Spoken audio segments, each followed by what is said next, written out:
आप सभी लोगों को जय भीम।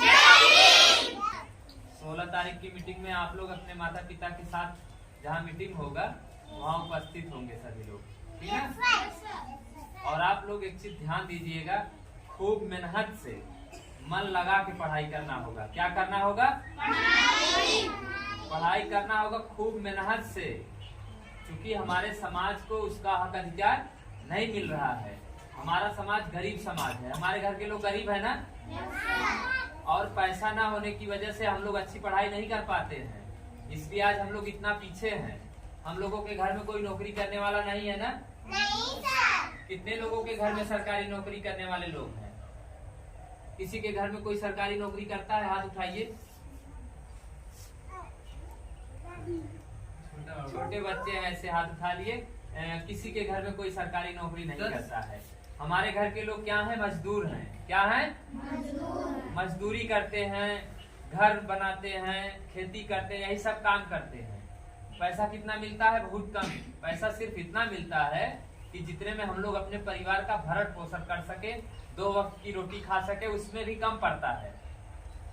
इसलिए सबसे ज्यादा जरूरी है कि हमें अच्छे से अच्छे पढ़ाई करनी होगी। आप लोगों को बिल्कुल घूमना नहीं है, बकरी चराने बिल्कुल नहीं जाना है, और कोई भी काम आप लोग जब पढ़ाई का समय हो उस समय कोई भी काम नहीं करना है।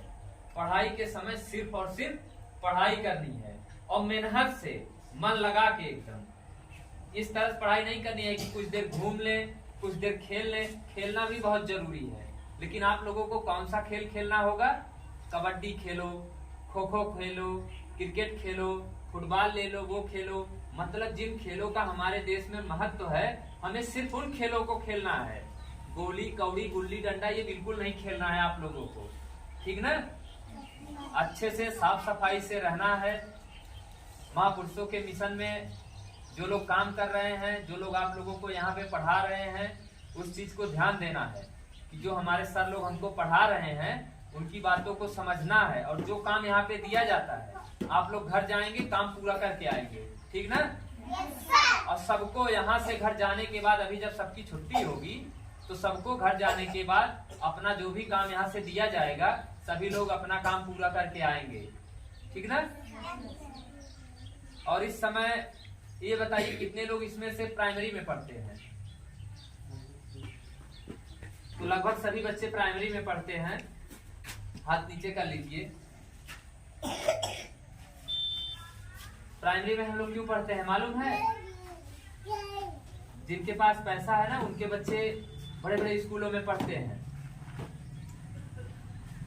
जिनके पास पैसा है उनके बच्चे बड़े बड़े स्कूलों में पढ़ते हैं। हम लोग गरीब हैं, इसलिए बाबा साहब ने संविधान में नियम बनाया था 6 वर्ष से 14 वर्ष तक के बच्चों के लिए शिक्षा फ्री होगी इस देश में। किसने नियम बनाया था? बाबा साहब भीमराव अंबेडकर ने नियम बनाया है संविधान में कि 6 वर्ष से 14 वर्ष तक के बच्चों की शिक्षा बिल्कुल निःशुल्क होगी, फ्री होगी।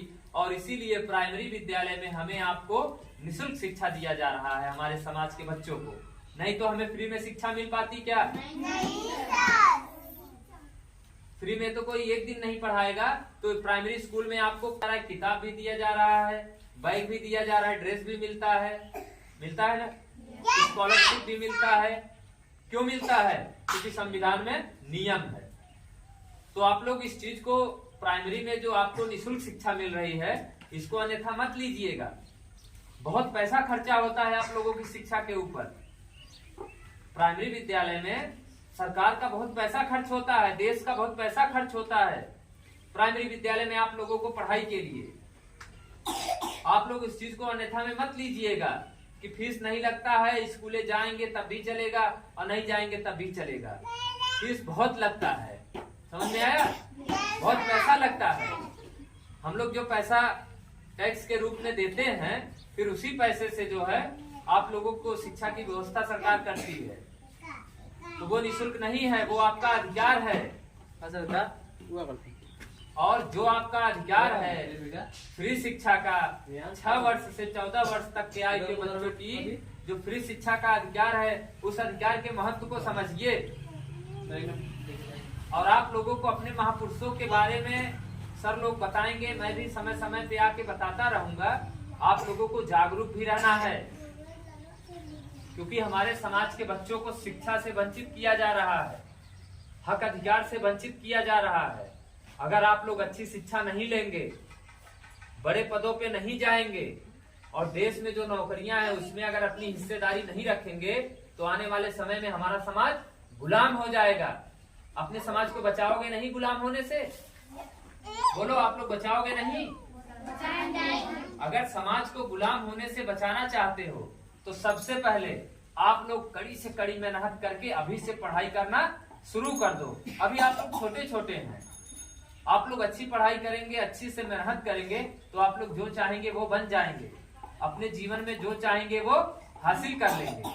और सबसे पहले आप सभी लोग अपना एक लक्ष्य बना लीजिए कि हमें जीवन में अपने क्या करना है। कुछ लोग अपना लक्ष्य बनाए हैं कि नहीं, हमें क्या बनना है? खड़े हो जाइए। क्या नाम है आपका? क्या बनना चाहते हो? वेरी गुड, बैठ जाइए। तो सभी लोग अपने जीवन में लक्ष्य बना लीजिए कि मुझे ये बनना है, और ठान लीजिए एकदम। जब तक अपने लक्ष्य के प्रति समर्पित भाव से और पूरा एकदम जुनून से काम नहीं करेंगे, तब तक हमें लक्ष्य मिलने वाला नहीं है। तो सभी लोग अपना अपना लक्ष्य बना लीजिए एकदम कि हमें क्या बनना है। डॉक्टर बनना है, इंजीनियर बनना है, मास्टर बनना है, या जो भी बनना है, जज, कलेक्टर, जो भी आपको बनना है, आवाज आए कि मुझे यही बनना है, आप उस चीज के लिए ठान लीजिए कि मुझे ये बनना है और ये मैं बन के दिखाऊंगा। क्योंकि बाबा साहब ने आपको अधिकार दिया है कि आप शिक्षा के दम से जो चाहे वो हासिल कर सकते हैं। कर सकते हैं कि नहीं? तो खूब पढ़ना है और खूब मेहनत से पढ़ना है।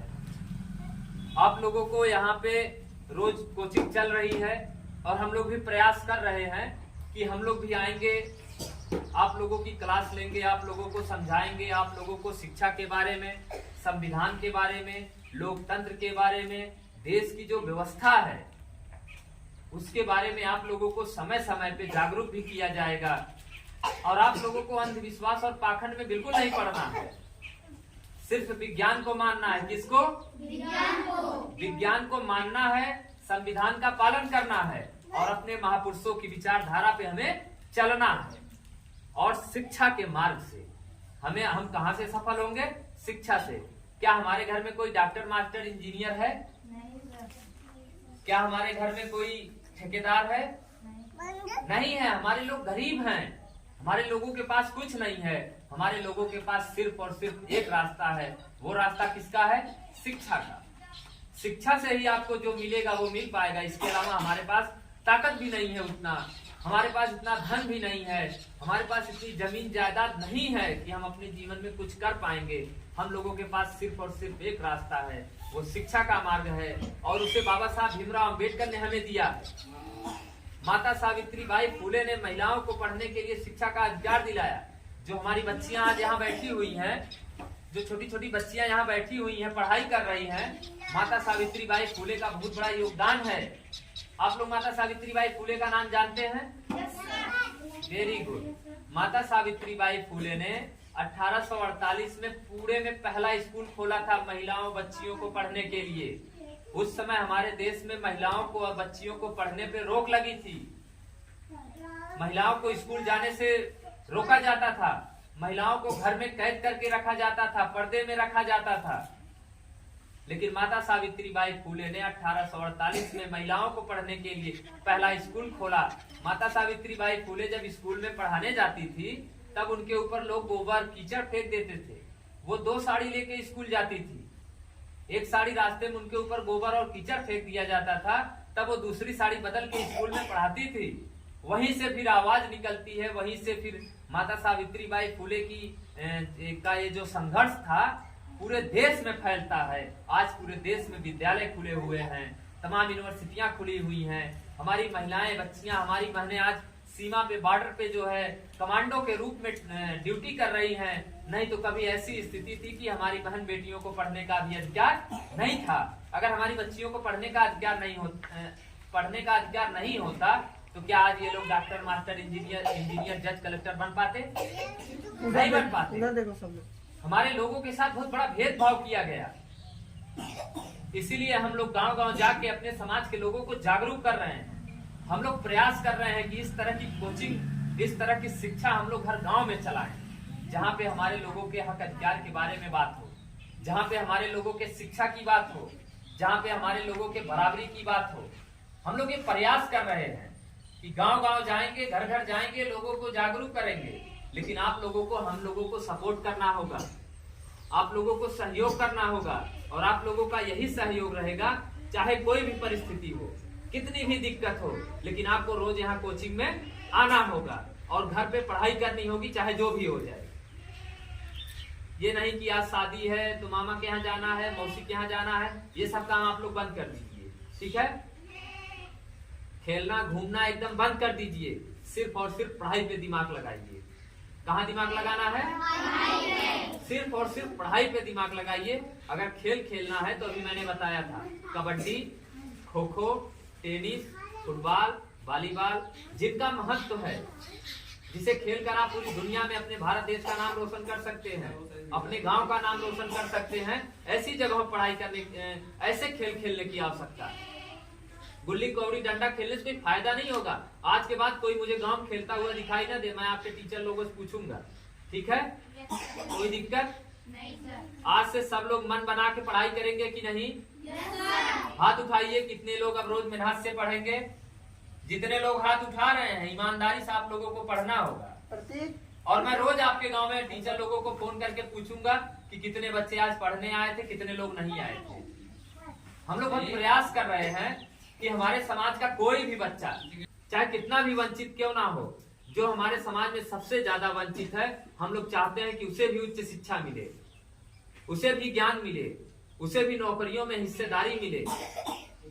हमारे समाज में जो सबसे पीछे है वो भी जज बने, उसका भी तो अधिकार है ना, वो भी कलेक्टर बने। इसी उम्मीद और विश्वास के साथ यही चाहूंगा कि आप लोग रोज निरंतर पढ़ाई करें, मन लगा के। सबसे पहले आप लोगों को अपने माता पिता का सम्मान करना है। अपने से बड़े, चाहे भैया हो, चाहे चाचा लगते हो, चाहे बड़े पापा लगते हो, चाहे दादा हो, सबका सम्मान करना है। अपने घर में जो लोग बड़े हैं, सुबह में उनको गुड मॉर्निंग, जय भीम बोलिए। शाम को जब आप सोने जा रहे हैं तब उनको गुड नाइट, जय भीम बोलिए। समझ में आया ना? अपने अंदर थोड़ा बदलाव लाइए। हम लोग शिक्षा की तरफ बढ़ रहे हैं ना, हमारी ये नई जनरेशन है, हम पुराने लोग थोड़ी हैं।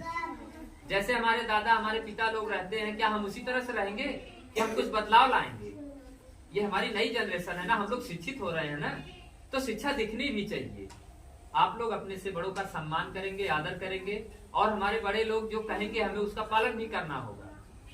ये नहीं कि अगर घर वाले मना कर रहे हैं तो आप लोग खेलने निकल जाइए, बिल्कुल नहीं खेलना है। अगर खेलना है तो सर आप लोग ध्यान दीजिएगा, लोगों को कबड्डी खिलवाया जाएगा, एक्सरसाइज, पीटी, योगा, व्यायाम सब कराया जाएगा, जिससे आप लोग शरीर से भी फिट रहें, मजबूत रहें, ठीक ना? लेकिन फालतू का खेल कोई नहीं खेलेगा आज के बाद, और खूब मेहनत से पढ़ना है। हम आप लोगों को कुछ काम भी दे रहे हैं, सभी लोग काम पूरा करके लाएंगे, कल मैं चेक कराऊंगा, ठीक है? तो कितने लोगों को APPL एप्पल आता है, जेब्रा तक स्पेलिंग पूरा आता है? चलिए ठीक है। छोटे बच्चों के लिए नहीं, तो कॉपी पे काम दिया जाएगा, ठीक है? बाकी जो लोग हिंदी लिख लेते हैं वो काम लिख लें। और नहीं लेके आए हैं, चलिए काम लिखिए आप लोग। इधर देखिए, APPL एप्पल लिखना है, जेब्रा तक स्पेलिंग याद करके आना है।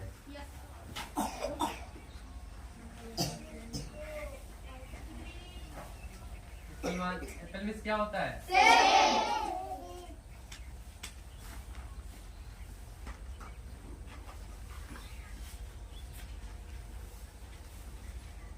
एप्पल टू जेब्रा पहला काम लिख लीजिए, ठीक है?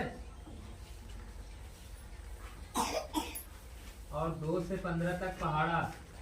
10 जानवरों के नाम कितने लोगों को मालूम है? 10 फलों का, 10 पक्षियों का, 10 सब्जियों का, ये सब लोग याद कर लेंगे, ठीक है? सामने देखो और जो पूछेगा उसको। तो 10 फलों का नाम लिख के लाएंगे। कैसे फलों का? जो रोज लिखते हैं उसको नहीं। APPL एप्पल में जितने फल हैं, ऑरेंज, मैंगो, एप्पल, इन सबको छोड़ के लिखना होता है। ठीक है। APPLE एप्पल में जितने फल हैं उन फलों को छोड़कर इन 10 फलों का नाम लिख के लाना है।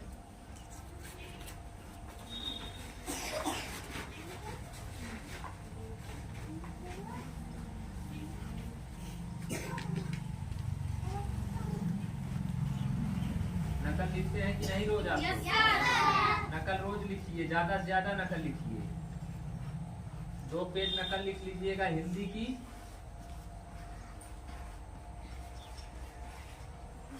और 2 पेज अंग्रेजी की।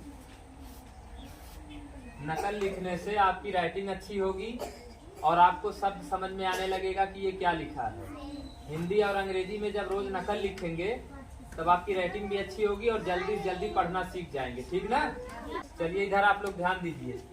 APPLE एप्पल कहाँ तक लिखना है? पूरा जेबरा तक। 2 से 15 तक पहाड़ा लिखना है, प्लस याद भी करना है, ठीक है। ONE 20 तक लिखना है, प्लस याद भी करना है। 10 फलों का नाम लिखना है, प्लस याद करना है। 2 पेज नकल हिंदी में लिखना है, और जब लिखते रहेंगे तो हिंदी पढ़ते रहेंगे, लिखते रहेंगे। ये नहीं कि किताब में जैसे लिखा वैसे उतार लें, उस शब्द को पढ़ के तब लिखना है। और 2 पेज अंग्रेजी में नकल लिखना है। इतना काम रोज करते रहिए, नकल रोज लिखना है। बाकी सर लोग आप लोगों को काम देते रहेंगे और निरंतर आप लोग आते रहिए कोचिंग में, ठीक है। हम लोग फिर आएंगे। आप लोगों को जो भी दिक्कत परेशानी होगी, यहाँ पे जो भी समस्या होगी पढ़ाई से संबंधित, हम लोग उसके लिए भी तैयार हैं। डॉक्टर साहब हैं हमारे और साथी लोग हैं। जय भीम, जय लोकतंत्र, जय भारत, जय संविधान।